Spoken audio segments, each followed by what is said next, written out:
鹰爪行动是美军灰头土脸、一败涂地，8架直升机在伊朗沙漠里面撞成一团，以悲剧收场。他们的防御网竟然可以捕捉到 RQ-170，还有 MQ-9死神，死神是最难抓的。伊朗有多少无人机，没有人知道，你知道？那事实上，据信超过1万架的无人机。所以这次如果他真的要去进攻德黑兰的话，遇到的防御绝对不是委内瑞拉可以比较的。所以我觉得，川普到现在为止不敢轻举妄动，是有原因的。观众朋友，今天节目一开始来关心在中东的战事，川普现在喊了救兵已经在路上了，盟友却在此刻踩下了刹车。我们今天也要来看，大家在关注说美军的战力在伊朗附近到底如何，但是现在根据最新的资料显示，完全看不到任何美军的航母。那么伊朗方面则是部署了各式的无人机来压境。今天也会特别来解密这个是伊朗的王牌无人机师团的战力到底有多强。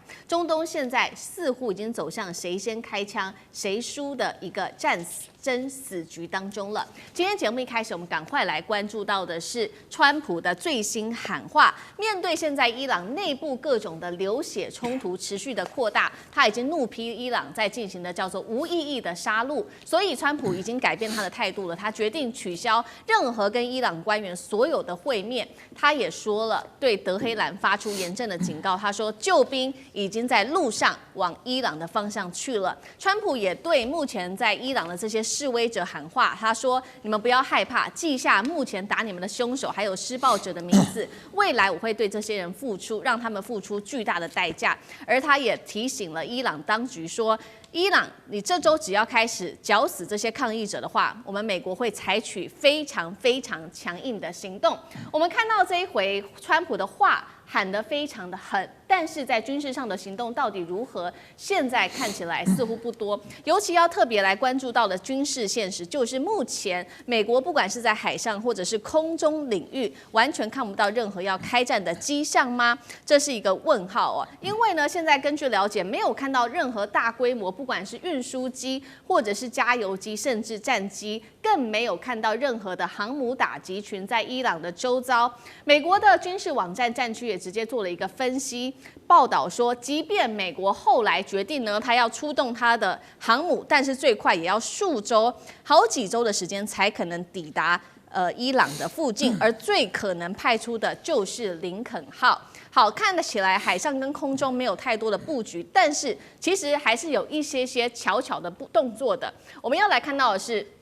华府这边最新呢，已经在中东布局的是它的新型的自杀式无人机。比较特别的事情是，这款无人机是高度仿制伊朗的主力战机的，也就是见证者136，也就是可以显示说，目前美国的战斗方式已经逐渐走向比较低成本、可以大量消耗的这一些武器。再来，我们看到军事面，美国持续对伊朗贸易国课征25%的关税，背后评估它为的就是要打击中国大陆，因为对于伊朗课征这25%的关税，目前看起来对中国的影响还是比较大的。不过也有分析特别指出，这个川普啊，你看起来是要帮助伊朗人民，但是真的是这样子吗？专家痛批说，数十年来就是因为你美国对伊朗实施这种全面的制裁，才会压垮伊朗今天的经济，还有包括引爆今天的民怨上街头。根据估算，伊朗的人民的人均 GDP， 我们可以看到，其实2012年当时还有$8000以上的。到了2024年，只剩下$5000左右了。这是在美国的制裁之下，世银做的统计。而2018年之后，石油出口更是在美国制裁之下暴跌了最多80%，国库每年损失竟然高达数百亿美元。川普这一回说要救伊朗，到底是谁害了伊朗呢？节目一开始，我们也要特别请教委员来看，川普现在喊说随时开战。但是美军好像看起来没有太多的集结，真的会开战吗？还是对伊朗、对中国做出一个高度的政治恫吓而已？委员怎么看？对，我想美国对付他的敌对政权哦，其实美国自己的工具箱里头有各式各样的工具。讲得更直白一点呢，就是美国有各种花样的菜单存在。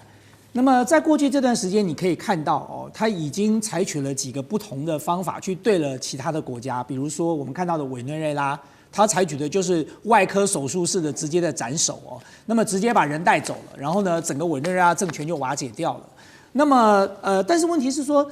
面对伊朗哦，美国恐怕没有办法采取同样的把戏哦，就是说你今天要用这种猎杀对方或者是逮捕对方领导人的模式，你已经用过一次了。伊朗又不傻，他看到你怎么对马杜洛的，该躲的都躲得好好的，你放心。然后该有的这个保镖啦、忠诚度可能要重复的反复确认过，所以你要再用同样的方法重施故技，恐怕也不容易。那你上一次是用长城奔袭的方式去轰炸伊朗，可是问题是你用轰炸伊朗的方式，就算你斩首了这个哈梅尼好了，但是问题是对哈梅尼来说，他就算被斩首了，整个伊朗的神权政权还是存在的啊。你最近光看到伊朗的这个议会的议长说要跟美国就是势不两立到底了，所以你就杀了一个哈梅尼，也不能够解决整个伊朗的问题哦。所以现在显然看起来，他要用外科斩首这件事情不太容易啊。不管你是要用轰炸机去轰炸，你要用这个无人机，你要用这个CIA 跟摩萨德的力量想办法来猎杀伊朗的领导人。对于你要取得伊朗的政权的主导的这个地位，几乎是没有什么太大帮助的哦。那么你只会加深整个这个伊朗的反弹，然后这个激化整个伊朗的报复的行动，那整个中东就是遍地烽火了。那第二个，你看到说他军事入侵也不容易啊，因为刚才这个我们看到的，他并没有航母部署在那里哦，又跟当时的这个委内瑞拉不一样啊，人家那个时候航母已经部署得好好的了，该有的都在那里了，而且委内瑞拉好歹也是在南美洲，距离美国虽然不是很近，但是也不太远了。可是中东是很远的，所以如果你没有先把你的部队投射到那里去，你这个时候要用军事入侵，你怎么入侵嘛？就你不可能去靠以色列的部队来入侵啊。所以现在显然看起来军事入侵也不行哦。那么我现在的初步的判断哦，我认为美国要用的是它工具箱的另外一个工具，就是它过去最长期以来最熟悉的工具，就是用他长期以来布建在这些国家的，比如说年轻人啦，或者是反对势力，开始要发动政变，要推翻这个政权嘛。所以你看到现在伊朗是遍地烽火的暴动啊，反政府的暴动啊。这些反政府的暴动怎么前几天不暴动，一两个礼拜前不暴动呢？怎么忽然之间就来了呢？这就像当年的颜色革命我不断的强调说，这是美国 CIA 最喜欢玩的把戏。台湾的太阳花革命是怎么来的？然后呢，香港的雨伞花革命是怎么来的？全世界这么多花的革命到底是从哪来的？这就是 CIA 长期以来布建在每一个国家，布建在学生的团体里头，布建在这个社会的深处。当这个 CIA 要唤醒他们的时候，他们就全部都出来了。所以你可以看得出来，这一次伊朗，如果我没有猜错，你说 CIA 跟摩萨德大概已经把他过去长期以来布建的所有的这些种子全部都一次点燃，然后造成了整个伊朗的天下大乱。所以伊朗才会开始采取军事镇压行动。那现在美国在这个时候又要当好人哦，讲这种风凉话，说我们就在路上了哦，你们到底在哪一条路上？好歹也讲一下啊！你现在是绕到了哪里？至少跟大家预告一下。但是现在显然看起来，美国并没有在路上啊，美国还没上路啊。那么在这种情况下，他做这个喊话是什么？就是喊给这些暴动的人听啊，说继续暴动到底。我们迟早有一天会来的。至于说这个迟早有多迟多早，那就是另外一回事了。但是我觉得现在在伊朗这一局里头，美国最可能采取的方法就是用这种方式。所以你看到巴勒维王朝又开始出来讲话了。当年巴勒王朝如果干得好，他就不会被推翻了。但是他当年就被推翻掉的。所以我要讲的是说，现在最重要的关键是什么？最重要的关键，我觉得中国大陆跟俄罗斯必须要警惕啊。美国现在川普在玩的是温水煮青蛙的游戏。他对于他现在惹不起的人，他就每一个人都说他是好朋友，金正恩也是他的好朋友，川普也是他的好朋友，习近平也是他的好朋友。可是他在做的是什么事？他在做的是不断的砍断中国跟俄罗斯的盟友，想尽办法的一个一个砍。我认为人家砍了，再砍伊朗，那下一个是谁呢？所以川普已经讲过了，金砖国家就是反美的军事同盟。他现在在做的就是瓦解金砖势力。所以当他把中国大陆跟俄罗斯的盟友都砍光了。他已经掌握了石油这个这个生产了，他掌握了委内瑞拉，他再掌握了伊朗，美国自己本身也是石油输出大国所以当他都掌握了这些的时候，他就接下来要跟俄罗斯跟中国大陆叫板了。所以我觉得中国大陆跟俄罗斯恐怕要在这个时刻恐怕要有警觉心了哦。就是说，这现在恐怕不是隔岸观火的时刻了。现在你必须要用一些其他的代理人去牵制住美国的势力，否则当美国一个一个的斩断掉这些金砖国家的盟友的时候，最后就剩下这几个国家了。那个时候，美国可以磨刀霍霍、好整以暇的来对付他们的。好，确实哦，目前针对这一场暴动背后是否到底有没有这个美国 CIA 跟摩萨德的影子，其实外界也都在高度的怀疑当中。那目前确实这一场示威暴动，目前已经造成了当地有非常严重的死伤人数，包括了数百人死亡，还有数千人被逮捕。面对现在整个暴动，可以说示威活动已经完全的失控了。伊朗也不是省油的灯哦，针对这些示威民众，还有针对于美国，他们也开始祭出了各种的反制动作。我们要来看到是伊朗当局最新用的方法，就是他们祭出他的军用无人机，部署在各大的城市，以无人机对民众来进行攻击。德黑兰的第二个方法就是把所有的网络干脆都切断，让这些暴动的民众再也无法跟外界做更直接的一个联系。刚刚特别提到的伊朗这次祭出的无人机，其实伊朗的无人机的战术过去就已经在许多的实战当中有特别的去使用过了。我们来看到几个例子哦，包括了在第一个2·1战争期间投入实战，第二个他们也曾经透过电子战捕获美军的 RQ-170哨兵，还有他的 MQ-9死神无人机。胡塞组织也多次的使用无人机来突破沙烏地和阿联酋的爱国者防空系统。去年，今天我们会来特别看到是伊朗海军宣布成立的第一个海军无人机师，它是隶属南方舰队的，那构成了整体的舰载无人机的作战体系。到底战力有多强？等一下我们会来做评估。看起来战争是一触即发了，现在有许多的国家也站出来跟川普说，其实伊朗真的没有这么弱，劝你不要去进攻。最新消息是美国的 NBC 做的报道，现在包括了以色列还有多名的阿拉伯官员已经私下跟川普政府说了，他说伊朗政权没有虚弱到你美军可以一击就致命，所以你不要去攻击吧。同一时间，沙烏地阿拉伯、阿曼跟卡达等等的这些海湾国家也同步游说川普不要开战。我们先来看看伊朗无人机加上电子战已经高度成熟了，如果真的开战，美以还能够速战速决吗？干哥怎么看？所以你看那个伊朗的无人机部队啊，它有40年以上的历史，也就是说，它很早以前它就专注在这方面。所以去年他们海军南方舰队成立了无人机师部队，对不对？那你就晓得说，其实他们在这上面花了很多的心血跟功夫，而且他们的防御网竟然可以捕捉到 RQ-170，还有 MQ-9死神。死神是最难抓的，他竟然可以抓得到，代表什么？代表他的电子瘫痪跟电子反制是有效的。那你就要想一想，如果今天美军是用传统的方式去就是说进袭德黑兰的话，你会遇到的抵抗跟遇到的防御，绝对不是委内瑞拉可以比较的。这一点必须要先厘清这个观念。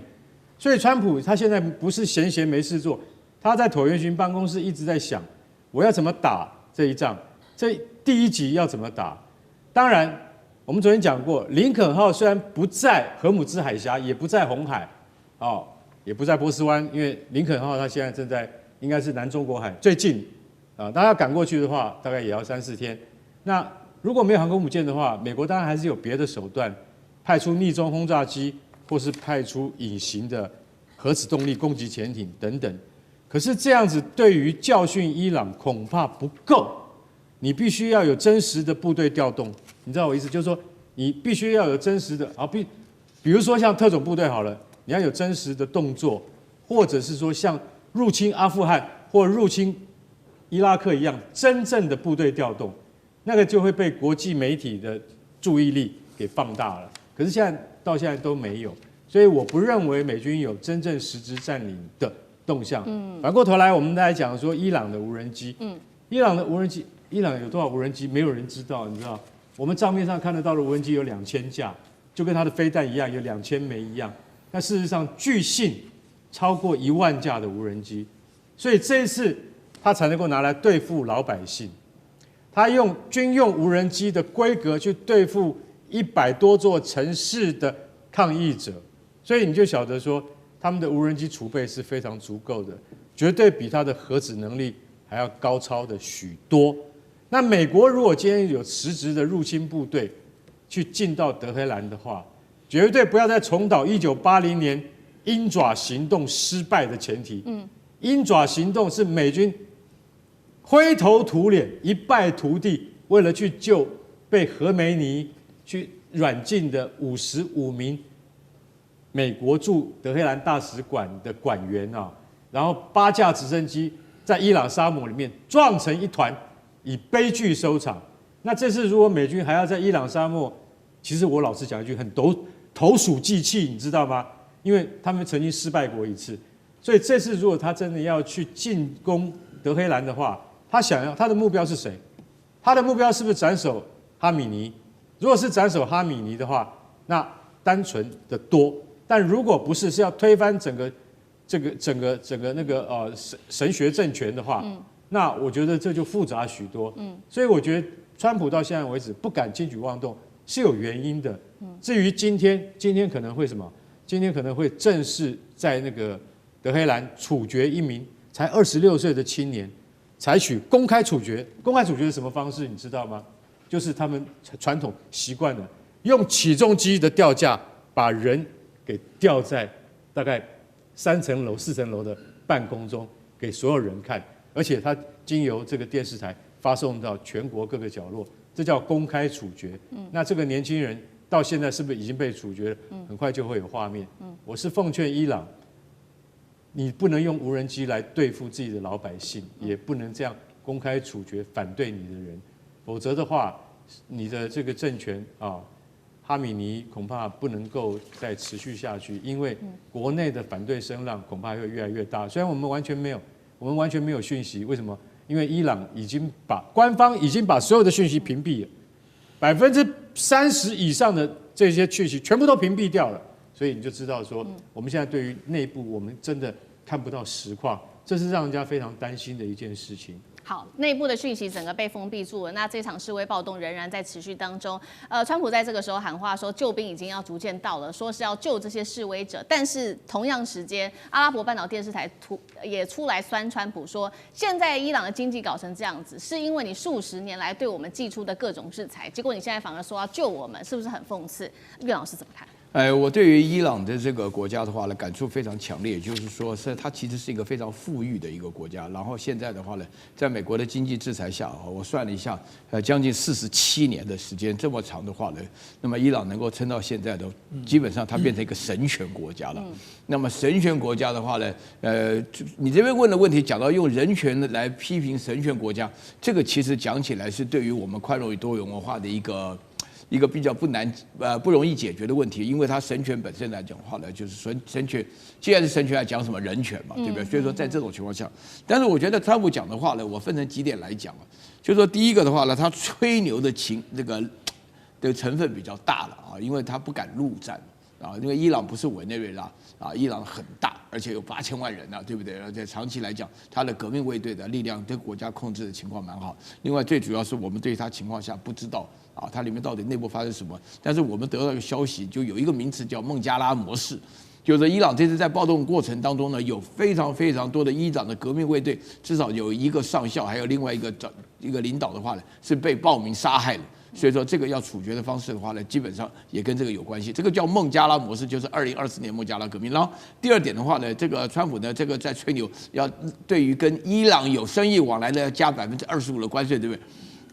那个川普自己的那个关税的话呢，马上就要被最高法院判非法了。这个还讲什么东西？那另外到目前为止的话呢，我觉得伊朗本身的内部啊，这个还是说有很多外在的原因会使他团结。比如说巴勒维的儿子就在那边叫嚣啊，希望他们能够把革命弄多一点。然后这个的话呢，其实是有助于这个伊朗的神权的赫梅内伊的维持了啊，就是让他们内部更加团结。所以我觉得这件事情的话呢，大家关心就好。不用太紧张。观众朋友，今天节目一开始，赶快来关心在中东情势。今天我们要来特别关心到是美伊现在正式进入开战的倒数。今天特别关注到是伊朗现在也在备战美军了，包括了现在集结的，据传达到了2000万来自于巴斯基民兵在做动员。另一方面，俄中会不会也在介入，甚至或许是在观战而已呢？中东战事一触即发，今天我们会一起的来做关心。3个火线话题间。请来宾特别帮我们做解答。第一个，我们来看到是伊朗现在叫战，要打击可能最终攻击的目标就是美军的基地，而另一方面是真的已经要打起来了吗？因为美国跟澳洲已经在启动撤侨，从伊朗撤出来了。美军现在高度戒备，是否已经站在开战的门口？这是第一个问题。接下来我们来关心到的是伊朗现在蓄势待发，准备了包括了2000万的巴斯基民兵，加上2000枚飞弹，蓄势待发。和俄罗斯恐怕在这背后帮忙撑腰吗？伊朗有没有能力可以打击美军跟以色列呢？最后来看到的是，如果真的不幸开战了，双方开战，那么中国跟俄罗斯的角色会是什么呢？会出手相挺吗？还是冷眼旁观？今天就这些议题，我们都会一次的来做全面的解答。赶快来看到这个是来自于伊朗的最高领袖哈米尼放话了，他在社群平台上面特别注意到是以俄语来警告华府，他说你的态度已经严重的失算了，过去美国你就因为误判受挫，未来你也将会因为错误的计划导致你再度的失利。而他这次特别使用俄语，也被专家分析说是在显示伊朗正在快速的向俄罗斯靠拢当中。另一方面，伊朗的国会议员也开始警告美国了，如果你真的敢做军事上面的干预，那么包括你在中东的基地还有船只跟人员都会成为我们伊朗攻击的目标。这是来自于议长的最新说法，他说会让美军遭遇永生难忘的教训。是不是真的已经进入开战倒数了呢？我们从几个迹象来特别做观察。首先来看到美国跟澳洲的领事馆已经开始做示警了，空域随时可能要关闭，所以呢紧急发布了撤侨令。另一方面，白宫现在也发布了一个动员式的一个贴文，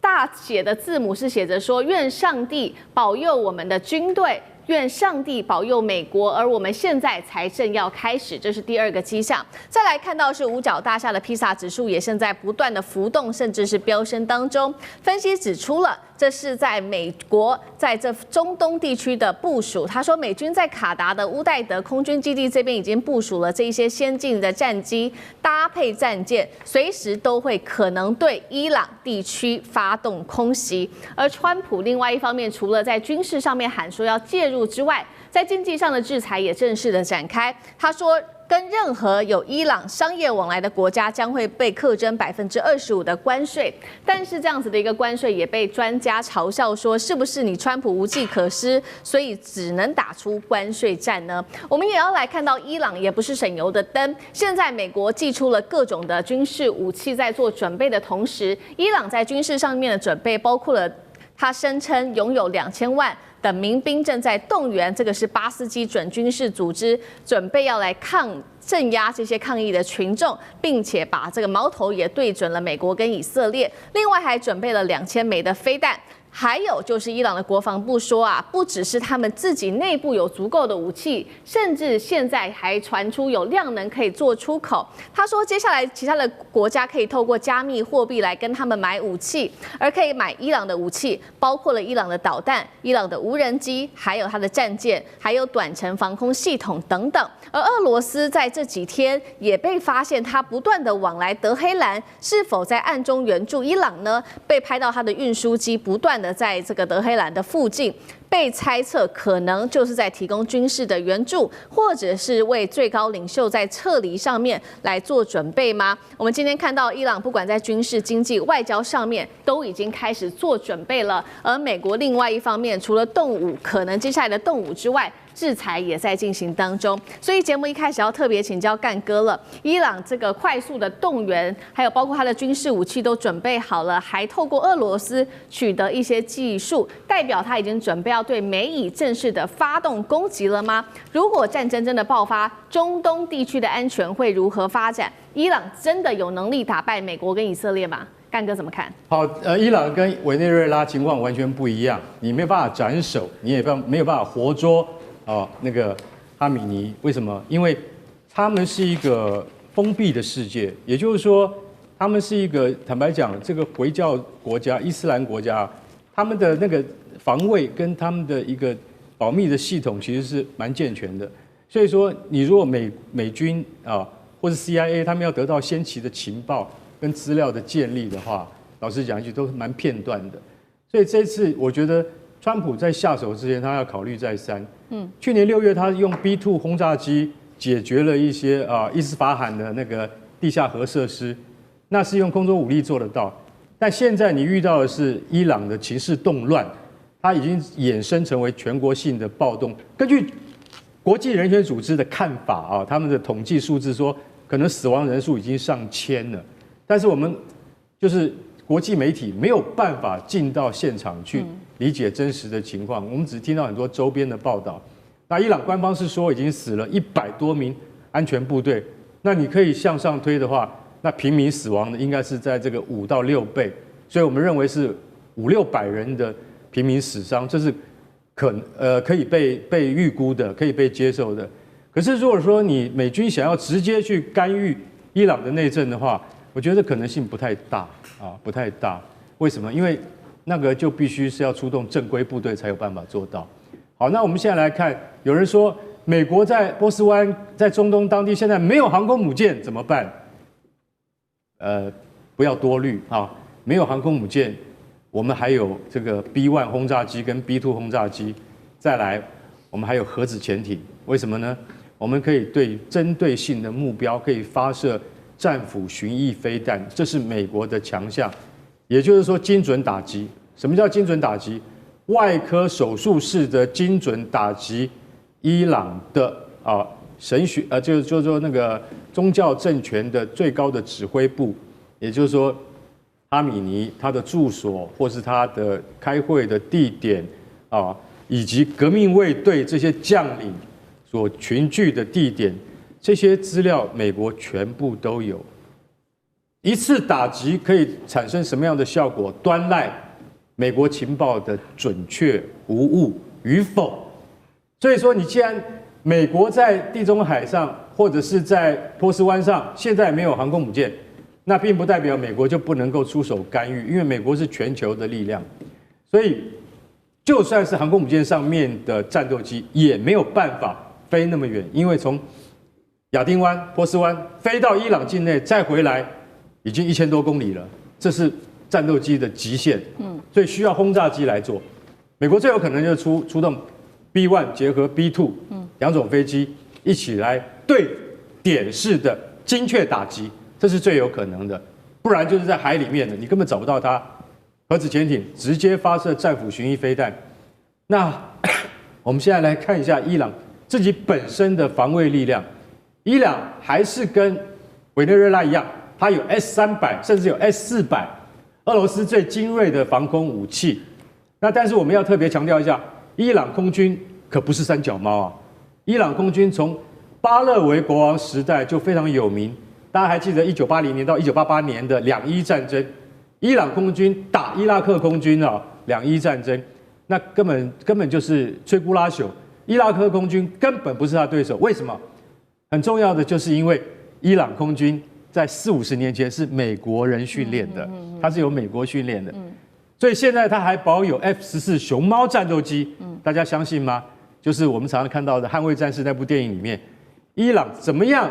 他都想办法保存下了 F-14熊猫战斗机的战力，虽然现在大概只剩下50架，因为当初买了80架。然后伊朗还有很多美式装备，到现在还能用 F-4幽灵式战机、F-5战机，现在都能够用。所以大家就想说，原来伊朗是这么强的国家，对他的空军飞行员非常优秀，他绝对不是马杜洛的那个空军完全不上来迎击就垮掉的那种空军。所以大家要知道，伊朗的空军非常强，但伊朗海军只有炮艇式的那个飞弹巡逻舰而已。那伊朗陆军的话根本不存在，为什么？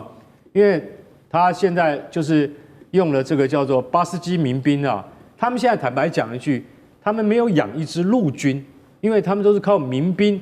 那伊朗其实他真的拥有的陆军叫做革命卫队。对。啊，他革命卫队的人数不超过10万人，那所以革命卫队其实老实讲，那是一种象征性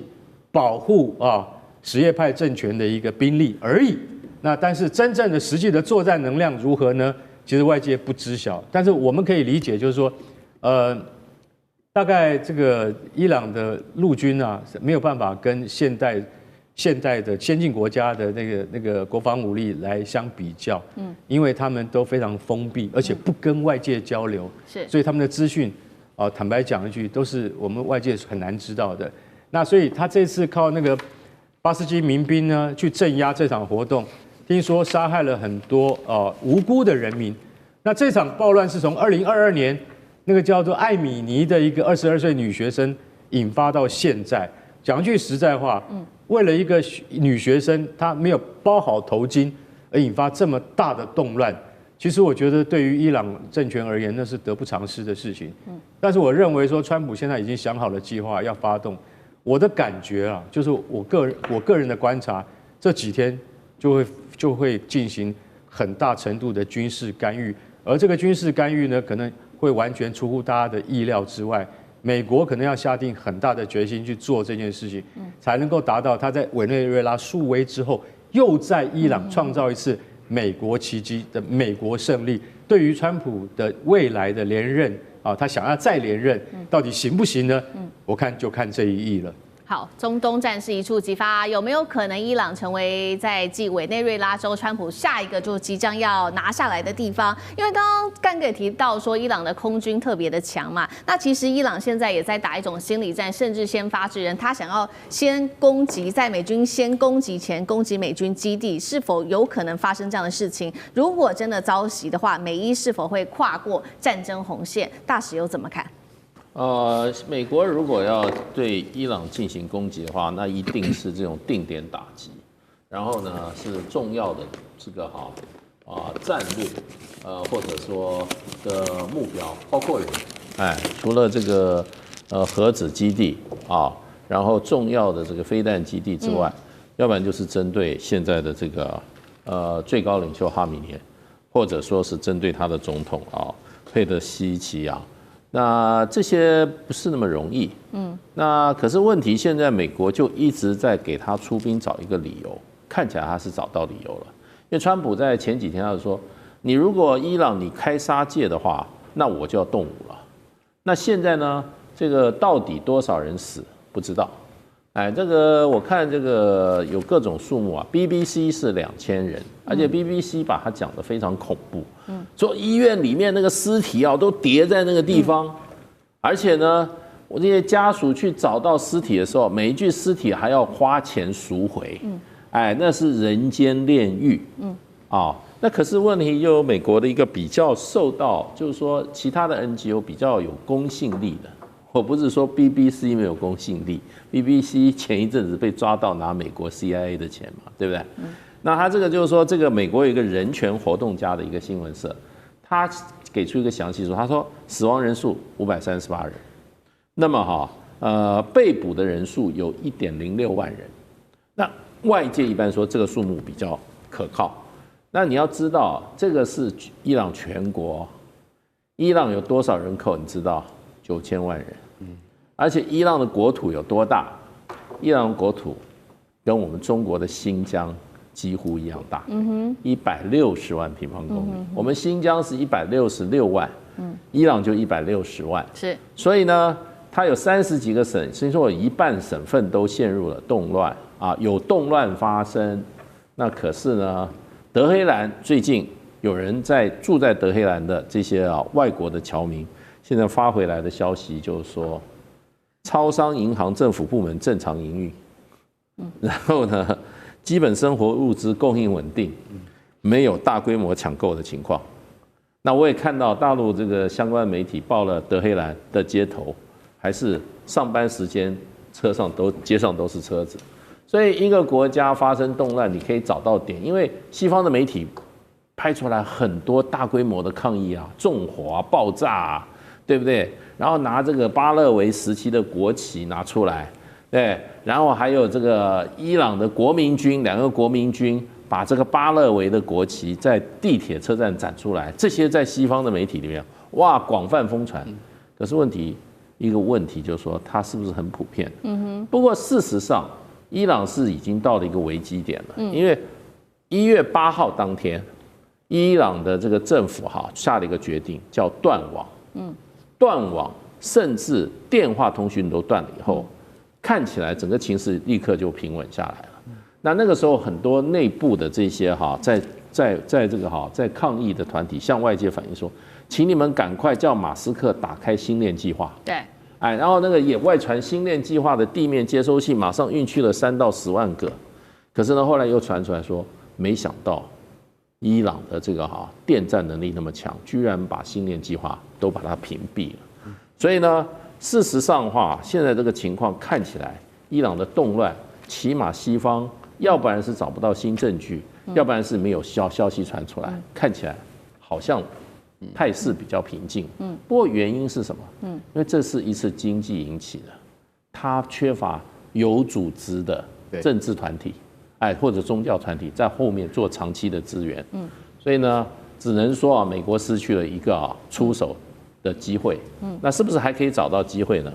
那伊朗已经强烈反映说，你打我就反击。对。那现在就看川普打不打。是好，如果说川普接下来真的打的话，那接下来中国大陆跟俄罗斯它的角色又是什么？会支援吗？还是袖手旁观？那上这个又怎么看？我想这次其实之前的动乱当中也查出说有一些枪支火药。那这个部分在伊朗那么严格管制枪支的环境，还有宗教教义的地方，无疑的一定是外来力量，那么也开始要介入，想要浑水摸鱼哦。如刚刚大使前面所讲的，这可能当然也是前阵子美国或川普表达他要对伊朗动武，如果不是内部动乱的话，单就先前以色列跟伊朗之间、跟美国之间的这个军事性的部分东西，其实恐怕不见得是有很好的机会。所以我们看，其实这次确实在伊朗历来说是一个巨大的空前危机哦。那到底能不能怎样？到底会不会整个伊朗崩解？当然，在欧美的媒体里头都在看谁，哇，你要崩解掉了。但是现在看起来，伊朗还是有透过刚刚前面所提到的这些技术性，因为所有的这些的混乱都是扩散。所以，当你网络真的一断了之后，你根本就不知道别人在干嘛，你连自己的同路人你可能都没有办法联系上，所以这确实是釜底抽薪的这一招。不过，我们还是看到说这个东西，你说能够解决吗？我不认为，因为要知道这次的动乱它太深沉了。它是从民生最核心的东西，因为被制裁太多年了，伊朗的社会里头，它的货币贬值到难以想象，所有的东西贵得离谱。他们现在讲说，普遍来讲，一般吃肉的部分，从每个礼拜可以吃2次到每个月吃2次。那所以这里头包括它的货币的一直改变，所以这种民生核心的崩解，这个东西如果没有处理，现在只是暂时的止缓而已，它并不会就平静了。因为要知道，这一次还包括伊朗整个产业的坍塌，因为你的石油各方面的出口都没有办法卖钱，因为被制裁了，不止石油都被制裁了，所以产业其实是这一次企业界是最早出来上街头抗议的，然后民众各方面加入，后来甚至连政府的工作人员也都加入。所以这个东西我们看到，伊朗其实在先前经历以色列战争，按照道理，民族主义会让大家摒弃里面的问题，不是吗？但你会发现这一次竟然没有哦，而且穆斯林的这个军事宗教性的控制或者这种把持，其实这一次也坍塌了。所以我觉得现在只能说暂缓，但这种核心的问题没有解决好。中国、俄罗斯呢，它当然不可能袖手旁观，但是它能做什么做的有限。因为中俄对于对先前对以色列的部分支持，它就是大国的支持，政治、军事、经贸的支持，碰不到民生问题啊。相较于过去美国来说，美国就是跟伊朗敌对，它的情报战，它就深入基层、民间、学生、企业各方面，在里头煽动。那川普现在虽然没有像过去美国之音已经被停掉了，没有办法这些煽动，可是伊朗已经是自己内部到这样子的地步，所以中国跟俄罗斯这次会感受到，如同委内瑞拉一样，大国友好的合作，通常友好的关系，情报战。做的就不会像美国敌对的关系，情报战做的这么细密，所以支持的程度对于民生社会，中国、俄罗斯就碰不到，碰不下去。所以这个部分，我觉得这一次伊朗跟委内瑞拉会对于中国跟俄罗斯整个它的联盟关系，包括情报的核心，我认为一定会重建。好，战云现在压到了中东国家，今天要特别关心到的是伊朗，因为美国跟以色列已经要对伊朗开战倒数了吗？空袭名单现在也出来了，但是另外一方面，伊朗有没有谁来撑腰呢？现在根据了解，中俄的武器都会有办法来撑腰伊朗，那中东是否引爆这种全面的战争？今天会一起的来做解读。好。我们可以知道，这个川普呢活捉委内瑞拉的总统之后，马杜罗之后，下一个目标现在直接被点名的就是伊朗，而且呢，根据厉将军的说法，最快可能下周就有可能动手。现在在伊朗这边可以说是战情密布，包括了美国跟以色列已经全面启动了所谓的战前的部署了，从各种武器的迹象，我们都可以看到，好像要打仗起来了，包括了军备、士兵跟航舰、空中力量，现在都往伊朗这边走。以色列总理纳坦雅胡最新喊话，他说：“我已经准备好了，随时我们就会对伊朗来动手。” X 平台上面的这个博主，他也特别引述了多家伊朗跟阿拉伯媒体来同步做了一个警告。他说，美国跟以色列正在准备新一波这种要做的针对伊朗的瘫痪式的空袭，目标就是要瘫痪伊朗的整体的防空系统跟它的导弹的基地。好，确实现在呢也有民众目击到说，当时啊活捉这个马杜洛的三角洲部队，竟然在伊拉克境内有民众看到是现身在街头。好，这是根据媒体的报道。另外一方面，其实呢，在过去几天而已，短短数小时之内，也被发现了数十架美军空中加油机跟它的重型运输机，从美国的本土，甚至是从英国的基地，正在密集的升空往中东的方向前进。也有伊朗的民众回报说，好像看到了美军的 P-8A 海上侦察机进入到伊朗的荷姆兹海峡巡弋。好，厉将军特别帮我们指出了呢，现在伊朗正在积极的补充它的导弹，还有增加导弹的技术等等。那么纳坦雅胡其实他现在非常的紧张，因为以色列没有什么国土的纵深，尤其是跟这个委内瑞拉相比，它是靠海的。那我们可以知道，伊朗呢它是内陆国家，一旦呢遭到了导弹的攻击，没有什么可能会遭受很有可能遭受灭国之灾。好，我们特别请教厉将军怎么看？下一步真的会是伊朗吗？那美以现在的军事部署是威吓，还是准备进入开战倒数？首先我说明一下，我研判美国跟以色列下一波来讲，就不只是瘫痪式的攻击，而是会地面部队直接入侵到底会有多大的地面部队？可能不至于说是全面的这种开战，但是会用这个所谓像马杜洛方式的这种特种部队直接进去遂行斩首作战的可能性是很高第一个，我们来看到去年6月12号、6月13号到20号。这12天，伊朗跟以色列的互相空袭之中，以色列用的是战机，那伊朗用的是导弹。那伊朗初期的时候，它所发射的导弹，以色列大部分可以拦下来，将近90%。但到了战争后半期来讲的话，我们看到以色列当然它自己对空导弹的数量慢慢数量有减少。第二个，它这个伊朗也寻找到所谓突破这个以色列防空火网的这种诀窍，所以它命中率就渐渐提高了。它突破的防穿率后来甚至有到50%以上这么高的突破，这个以色列的防空拦截率。我们看到它后续命中的，包括内塔尼亚胡的这种宿舍被打到了以色列的国防部相关的重要情报设施甚至于港口、机场都被命中。那反观的以色列，因为它的拦截的导弹数量慢慢的减少，被消耗光之后，它的防空性能就减低了。所以这时候，如果说是伊朗在这段时间，它继续这个补充它的导弹弹药库的数量，然后也继续提升它的导弹性能，提升它作战的技巧，那很可能下一波，如果说万一开战来讲的话，以色列还能不能够像6月份那次能够拦得住这导弹，可能就很大的一个疑问，因为很明显。从这一波的攻击里面，我们发现战争形态已经改变了，而且是对以色列不利的改变。以色列在这边以往之所以能够称霸欧洲，靠的是它强大的制空能力，还有它地面的战车部队。但是这次我们看到，纯粹如果说就导弹攻击来讲的话，跟以往的战争形态有很大的改变。这是第一个。那目前得到的讯息是，伊朗不断的在加强它的导弹库的一个扩充跟这个建设。这是第一个。第二个来讲，我们从上次的战争检讨，我们发现以色列最后他功亏一篑，美军也功亏一篑，没有能够彻底的将伊朗的核设施炸毁。主要是为什么原因呢？我认为就是因为它只靠空中制空的作战能力，而它没有地面部队的能力。我们看到美军不管是 B-2 轰炸机丢的专机弹，或以色列，虽然你就算整个瘫痪了伊朗的所有空中，可是因为你没有地面部队进去，所以造成你功亏一篑。但是我们看到这次我们看到大家看一下，现在美军这个到这个欧洲去的是C5运输机跟C17重型运输机。但是运输机里面装的是什么呢？我认为装的是所谓的这种黑鹰直升机或者是阿帕奇这一类的攻击直升机所以这很明显，如果装载这种直升机，就是对地攻击的武器。第二个还有一架飞机这个特别引起我注意的就是 AC-13它是 C-13是运输机，可是为什么加个 A 呢 ？A 是攻击的意思 ，attack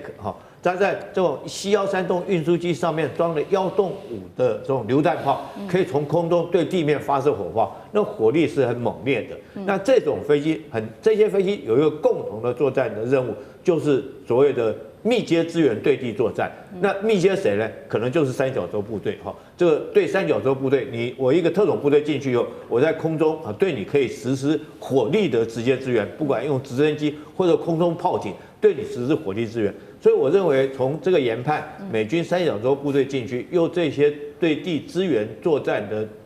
这个战斗机到了这个欧洲地区，极可能会在短时间之内，美军这次会采取这个除了说空中作战之外，它很可能会采取对地的攻击。那目标很可能就指向他们的精神领袖哈梅尼亚。那哈梅尼亚目前好像也策划了他所谓的 B 计划，准备要逃亡到莫斯科。我觉得整体看起来是这种感觉。好，确实现在确实，我们请导播放到下一张 CG。哈米尼现在确实根据了解是有这种逃亡的计划。那其实背后就是因为有俄罗斯的协助之外，其实呢也有来自于中国大陆的帮忙。我们来看到，不管是俄罗斯或者是中国大陆，现在为止，除了刚刚厉将军帮我们提到的伊朗补进了非常多的导弹，增强自己的导弹之外，其实中俄也非常的给力给了许多的武器。等一下一起来看。那其实伊朗现在内部也有许多自己的危机，包括它的这个抗议早就已经延烧了快要2个星期了。那现在当地呢1半以上的省份50多座城市都不断的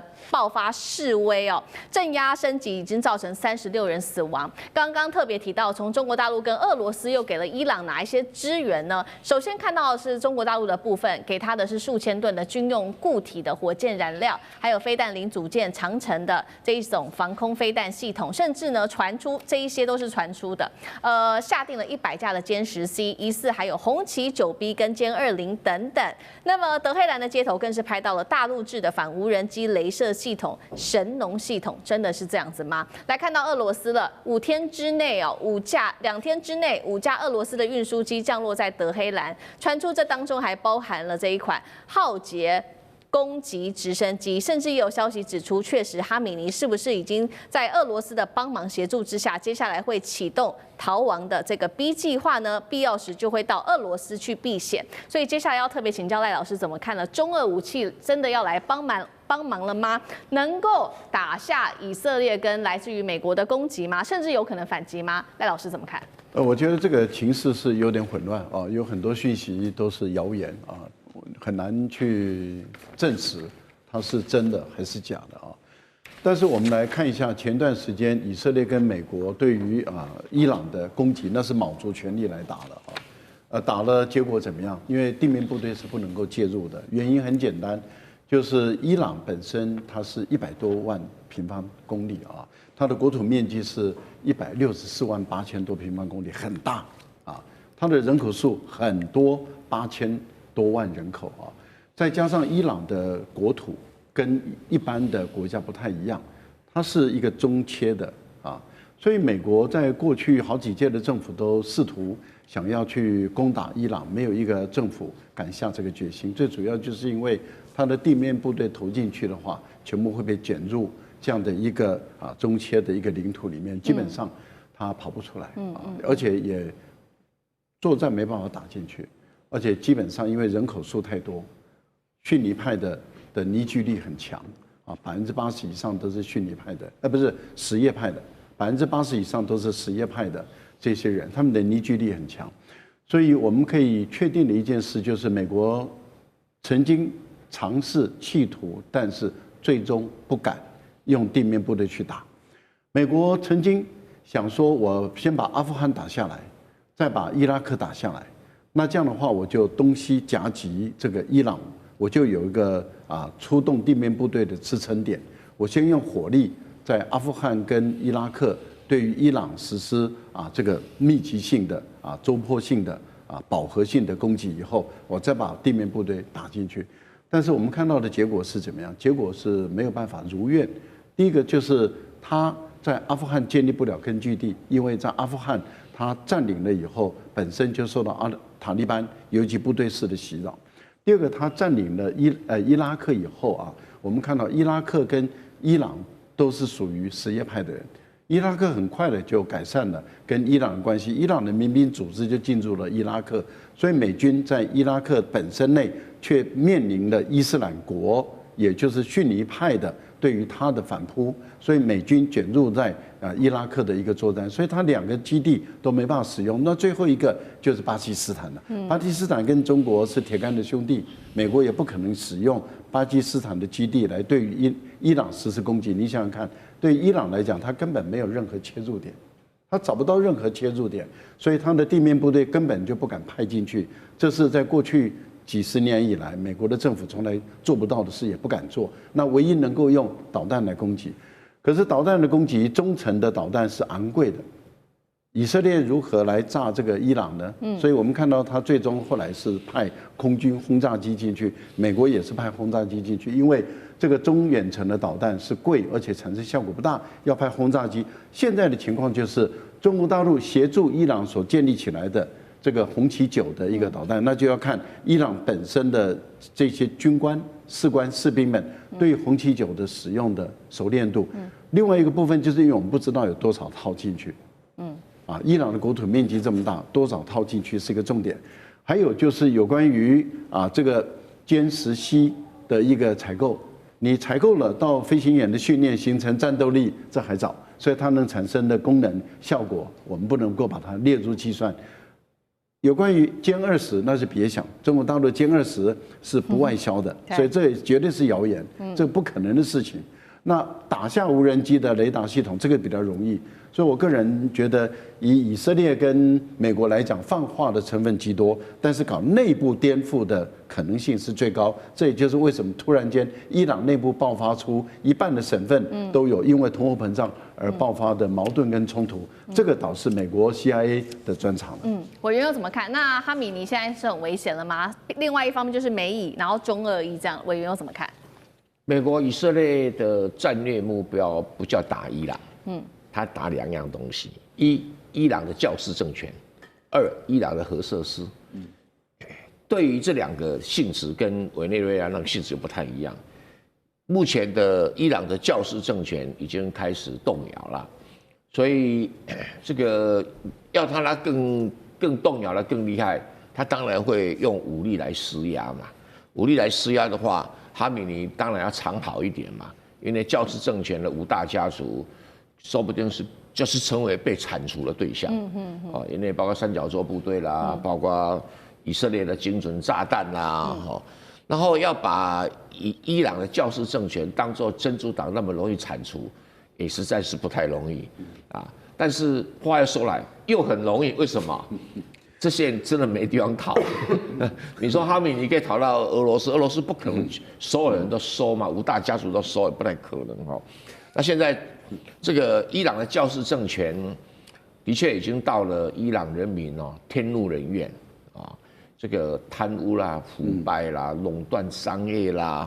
收贿啊、卖官啦，无所不用其极。你只要想想比清朝末年更可怕的局面都出现了。这美国就是要利用这个时机利用这个时机，那所以才会放话说，你如果开枪打示威者，然后我就 K 你啊。所以现在他是在执行如何进一步动摇教士政权的一个方法，因为伊朗是向来都有世俗政权的传统，伊朗的历史上很少教士政权，这是科梅尼搞出来的。然后教士又不善于经营国家，不善于治理国家，而且将贪污腐败，所以就给了以色列跟美国可乘之机呀。那抗议一定会持续下去，因为老百姓日子不好过嘛。那再加上美国的煽动，对不对？那当然会花越搞越多。那第二个就是核武器也会被炸掉大概就是2样而已哈。那如果不是跟这2样，大部分地方是没有关系，因为它重点不是伊朗的石油嘛，不是。地缘